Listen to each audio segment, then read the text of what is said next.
Hello, I'm Marvin Scott. I've often said that it's the events that create the news. Politics, crime, natural disasters. But really, it's the people who make the news. And today, I'm going to dip into my archival vault and show you a couple of stories I've done in the past about people who have succeeded in business. And joining me on my exploration through my archival vault is my dear friend and colleague, Monica Morales. And your biggest fan as a journalist, a fellow journalist. Your storytelling is unmatched. And it really is amazing how you capture the essence of these incredible people. And you take me there. You take me there every time, every story. Oh, thank you, Monica. And, I take our viewers there. I mean, places where they may never have been. And that's where I'll be taking them today. But I think some of our viewers may have been at the location I'm going to focus on today. The first story I'm going to tell you about is about a man who came to this country literally with pennies in his pocket. Mm-hmm. He lived on a park bench. He was homeless. He went into a shelter. He had a dream. His dream was to open a pizzeria. And he had some hardships on the way, but he finally succeeded in opening one pizzeria called Champion Pizza. He now has 18 of them, plus many restaurants. Wow, that's incredible. I love these stories. Ladies and gentlemen, meet Haki Akadis. I come over here to live my American dream, to work so hard. Haki Akdeniz is the very embodiment of the American dream, a Turkish immigrant who came here 22 years ago with $240 in his pocket and nothing else. The very hardest thing for me when you don't speak the language and financially you're done and you don't know no one. It was not easy. When I come over here, I like to see the bench in the park. The first beginning, I was sleeping on a bench. Eventually, he found refuge in the Bowery Mission and a job as a dishwasher at a pizzeria where he learned to make pies and developed his dream of someday opening his own pizzeria. He was determined not to give up. Giving up should never be the option to anyone. Because when you give up on anything, everything is impossible. If you don't give up anything, everything is possible. Working hard over several years, he and a friend saved $70,000 to partner on a pizza shop on the Upper West Side until 2 days before they were going to sign a contract. My best friend, he took everything, our safe, and run away. But it was so hard. I cried hours and hours. But the tears made him more determined. You have to lose to win. You have to fail to get up. And that was me. He pulled himself up from despair and over time saved enough money to put a down payment on his first pizza shop, Haki's Pizza in Lower Manhattan. But times were tough. Within a year, his luck began to turn. He won an international pizza championship for his remarkable spinning of flaming dough. It gained him publicity, including cover stories in magazines. Fast forward 12 years, the pizza spinning champ now has 8 Champion pizzerias in the city and Long Island. Pictures of customers and celebrities adorn the walls of this store, adjacent to the multiplicity of honors and awards he's received. Success means to be a good person. It costs you zero to be kind to others. Haki's success and his past drives him to give back. Without fail, every Wednesday night he's here on West 34th Street, providing food for the homeless. They line up in the cold in all weather conditions, young and old, women and children, eager to receive the handouts of pizza, hot food, clothing, and medication. Haki and his team of volunteers deliver each week. When I came over here 21 years ago, I was homeless. And someone helped me be who I am today. And it's my time to give it back. You should never forget where you came from. You never know what those people they've been going through. When you listen to them, and especially when you are one of them, you feel their pain. How you doing? Often, Mayor Adams shows up to help dish out food and to show his support for the man who has earned the moniker New York's Pizza King. He's an amazing person, and he just gives back and not a lot of fanfare. He just quietly, he's doing the right thing. Haki turns to social media to promote support for his philanthropic endeavors. He has over 28 million followers on Instagram and 380,000 on Facebook. That's so easy to help other people. That's very easy. All you need just to have a good heart. Haki Akdeniz's journey from homeless to pizza mogul is inspiring and most impressive. A man who never forgot from where he came.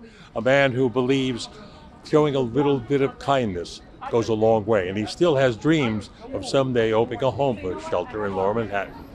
On West 34th Street, I'm Marvin Scott, Pix 11 News. Hockey is living the American dream. I spoke to him just last week, and he tells me he now has 18 champion pizzas, and in New York, Miami, and Tampa, and Houston. Plus, he has half a dozen restaurants he's now open. Wow. He tells me let's go. a 5-star. He's got a Japanese, a Mexican, a Mediterranean, Italian, and a steak restaurant. A real success story. Hockey is really, I love he that. really is living the American dream. The American, and it's still very much alive. Some would say it's not, but what do you think? The American dream is still important alive. about him, he has never forgotten his past and the hardships he went through, because he's giving back now. He has each week, he has a gathering of homeless people and people who are really destitute, and he gives them food and clothing. And he really is a man who hasn't forgotten the past. He's so lovable. And I'm so glad you told his story and you found him. And you talked to him when? Just last week. He told me about how he's expanded with all these restaurants. Really wonderful. The next story I have, you've heard the adage, it's if you love what you do, you'll never work a day in your life. I don't know if I believe that, because I love what I do, but I feel like I work every day of my life. Anyway, this is a man, you could say he's been locked up for 60 years. He's a locksmith on New York's West Side, and it's incredible. He has such a small shop, but I watched him, and the love for just making those keys every day. Take a look at this. I love what I do. If you love what you do, it's a cliche, but you'll never work. That is the passion that has driven Philip Mortellaro for 60 years. He's been unlocking doors ever since a summer job turned into a lifelong ambition. He's a master locksmith who, for the past 4 decades, has operated out of the smallest freestanding building in Manhattan, in Greenwich Village. The interior of Greenwich Locksmith is not much bigger than a large walk-in closet. Its walls adorned by an estimated 50,000 keys of various shapes and sizes. Some are relics. This is a Roman key, so this key is 2,000 years old. Take a key like this, it's about 200 years old. And I still make them. Mortellaro maintains the locksmith business in New York has dropped sharply in recent years. So this is a dying art, along with everything else, because there's probably not enough of it out there. I mean, I get a lot of it because nobody else is doing it. Nobody has time anymore. Everybody wants everything fast.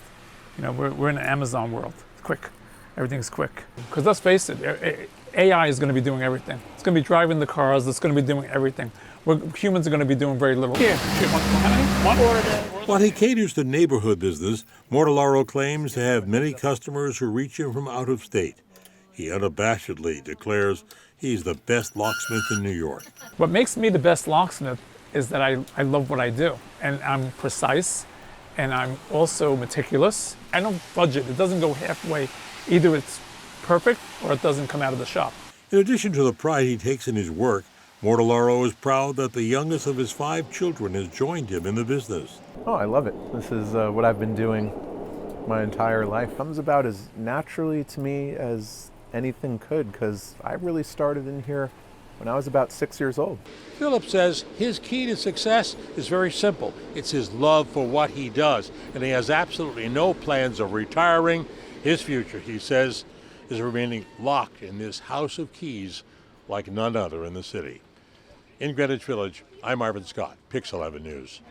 Well, forgive me, but you can say the key to success is really the love that Philip has for his business. And the love that you have for journalism and telling stories, right? Thank you. I really, it's a pleasure for me to get out to meet these people and to relate their stories, particularly the success stories. I've done enough of the negative stories of the disasters and the crime, but to be able to get out and tell the people stories. Are these your favorite stories? Are these your favorite ones? Or? These are among my favorite. Yeah. I have one coming up that really is my favorite. You ever hear of a typewriter? Oh, I've seen them before. Okay. I don't want to age myself. I'm going to tell you about typewriters coming up. But right now, we're going to take a break. When I come back, I'm going to tell you about a legendary business that have been clipping hair for about 80 years now. It's a family business. Years, my gosh. Astor Barbershop. Love Tell it. you about that, but let's take a break.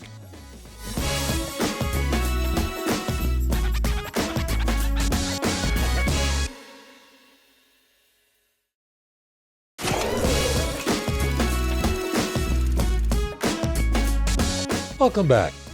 A family business has a legendary background and has survived for 80 years. It's part of the city landscape, literally. It's the Astor Place Hairstylists, and it's in Lower Manhattan. It was doing an incredible business when I visited there a few years ago. After a hair-raising experience during the COVID years facing extinction, this iconic New York hair salon is celebrating its survival, thanks to a couple of well-heeled clients who put up the cash to save this place.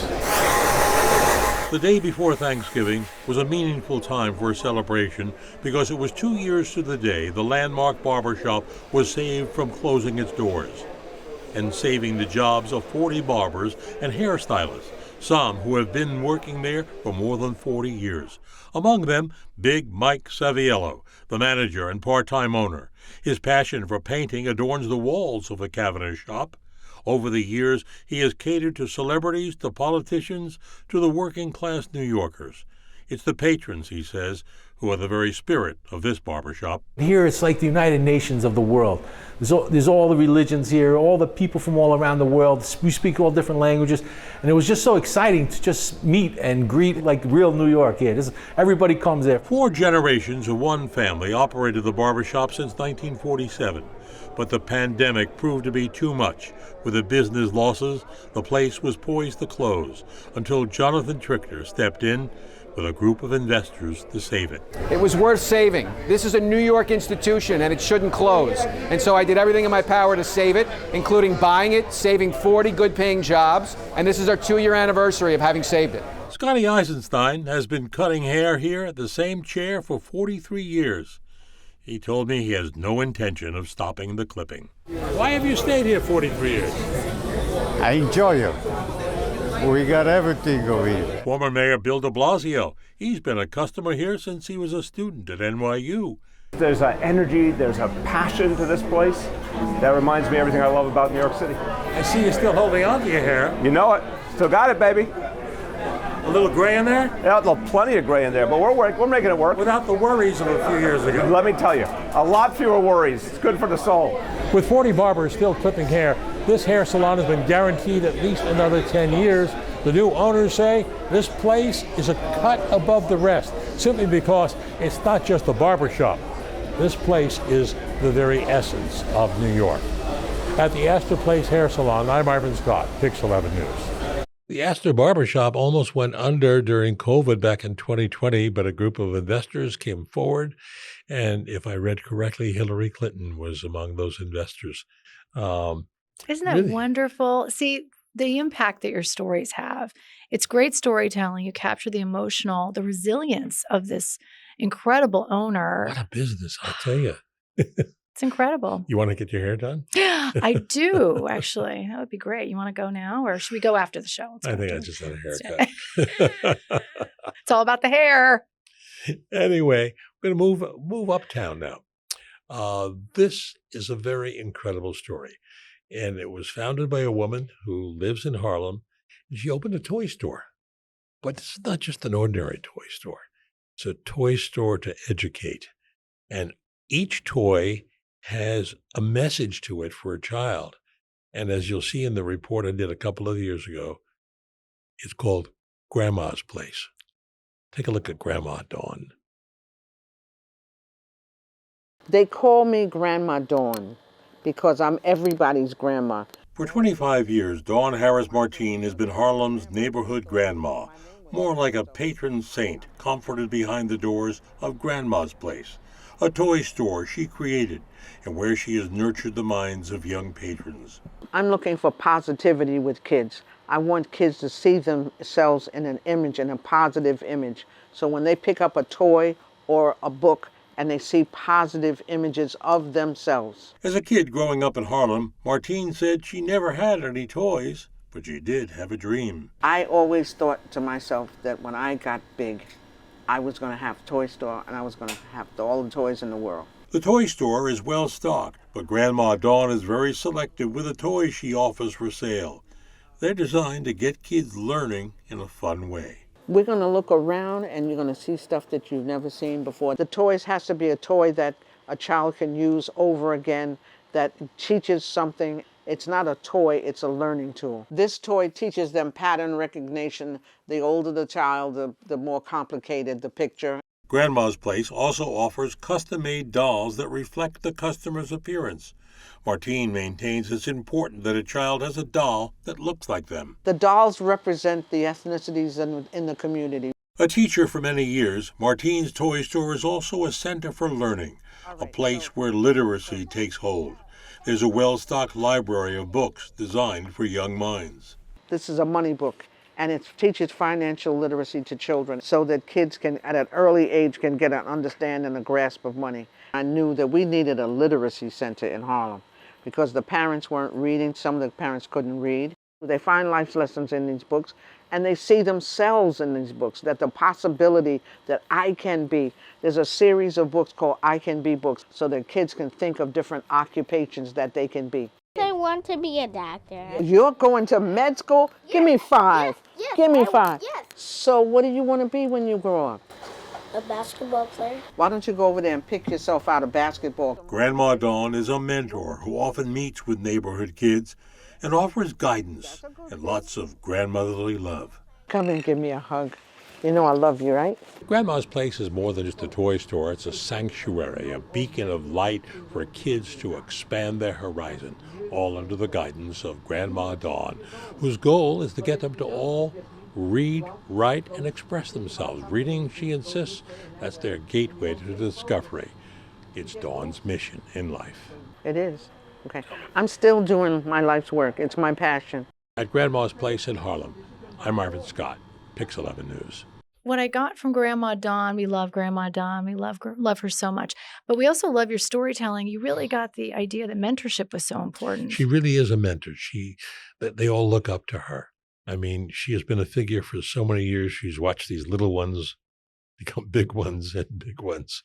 It was a very inspirational story to do. And I'm glad I got a chance to meet her. Can I say you're a mentor to me and to so you. many journalists in this newsroom? So I hope you know that as well. That's just because I've been here 45 years. You have, but you've been doing it every single day and you're always at your desk. I always know exactly where you are, at your desk writing. Writing. And rewriting until I get it right. And I think ChatGPT, you can't, if you put it in ChatGPT, they say that you can't make this better. We can't make this writing better.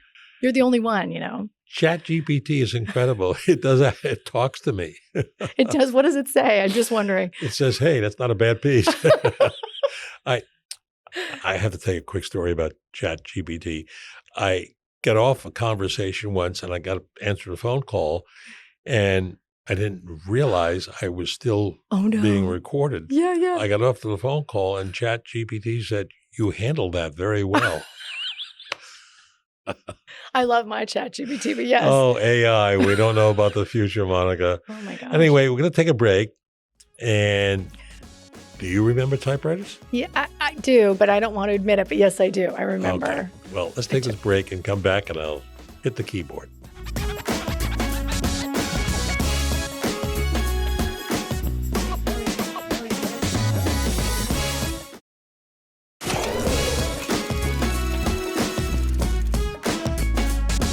Welcome back. Today we're looking at successful businesses in New York, and now we're going to focus on a typewriter store. I hope you all remember typewriters. I grew up on typewriters, clickety-clack, teletypes, and every newsroom had the teletypes. I remember. Until the advent of computers. Yeah. I think Joe, our producer, says he's seen one in the movies once. That's how young he is. My favorite thing was Jerry Lewis, and I think it's in this piece. Wasn't he one of your friends? You know Jerry Lewis. Well, Jerry Lewis was a friend, yes, but he does a bit with a typewriter. And I think I have it in this piece I did on the typewriter, the Gramercy typewriter store, and they're all vintage typewriters. They repair them and they sell them. Take a look. For decades, the world lived on typewriters. A product of the 18th century, modern technology gave us computers, and the clickety-clack of those writing machines, they were a thing of the past. But don't tell that to Jay Schweitzer. He sells and repairs more than 50 of the vintage machines each month at the last of the typewriter stores in New York. Service, he says, is the key to the store's 93-year survival. Really doing it the way it was done back in 1932, and fast forward to now, running the business the same way. Gramercy Typewriter was founded by Jay's grandfather.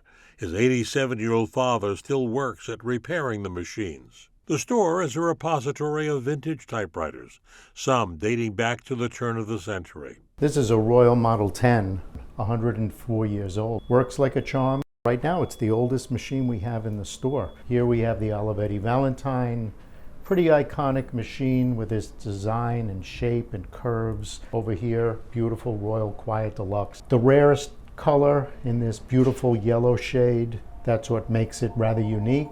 Customers span generations, from more elderly clientele to Gen Z, which is ushering in a revival of an old-school relic. Definitely a revival, certainly with a lot of younger people. 18-year-old Aaron Lee prefers typewriters over computers. He shelled out $270 to refurbish a 1954 Smith Corona. I think a lot of it is disconnecting from the digital world, because oftentimes when you have a computer in front of you and try to type out things, whether it's for journaling or for writing, it's very easy to get distracted by a lot of things. I can give the words more weight in terms of how I reflect on it in the day. I really like old things. It's nostalgia for me. Of another generation, Michael Plant spent more than $700 to buy a 1930 Royal Portable. The sound of the typewriter is beautiful. It's musical. It's rhythmic. As evidenced in this comedic routine by Jerry Lewis. One of Schweitzer's biggest challenge in repairing old typewriters is finding parts for the machines long out of production. We're cannibalizing machines in our inventory in order to do the repairs. The vintage machines are often needed as props in TV shows like The Marvelous Mrs. Maisel, and currently on Broadway in Good Night and Good Luck. The store has a famous celebrity as a client. Tom Hanks, he's a very well-known typewriter collector, typewriter user, uses a typewriter almost every day, and been a customer of ours for many, many years. I can't imagine a world without typewriters.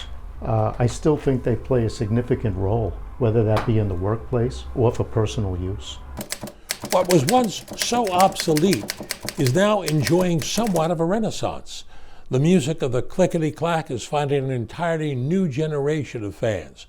And when their machines go bad, there's only one place they can find in New York to get them fixed. And that's here at the Gramercy Typewriter Shop. In Chelsea, I'm Marvin Scott, Pix 11 News. Well, typewriters are now history, but I managed to find one store in the entire city of New York, the Gramercy Typewriter Store. They have typewriters going back about a century or more. Yeah. They had the original typewriters were there, and they're for sale. That's incredible. I wonder how much they are. I remember back in the day, they were pretty expensive. I remember it was a big deal to have a typewriter and to be able to type. It depends on which one you had, electric typewriter or a regular clickety-clack typewriter. Yeah. They ranged in price, but today we have computers. Yeah. So. Or your phone. I write all my scripts on my phone now.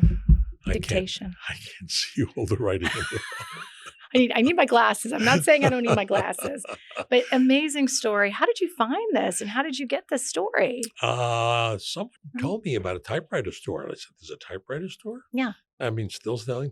And the young man in that piece, he bought a typewriter. He said he loved it because he loved the sound of the keys, clickety-clack, and it helped him. He liked it more than a modern day computer. Yeah, some people still write too, actually write. I don't know if, do you write anymore? I do.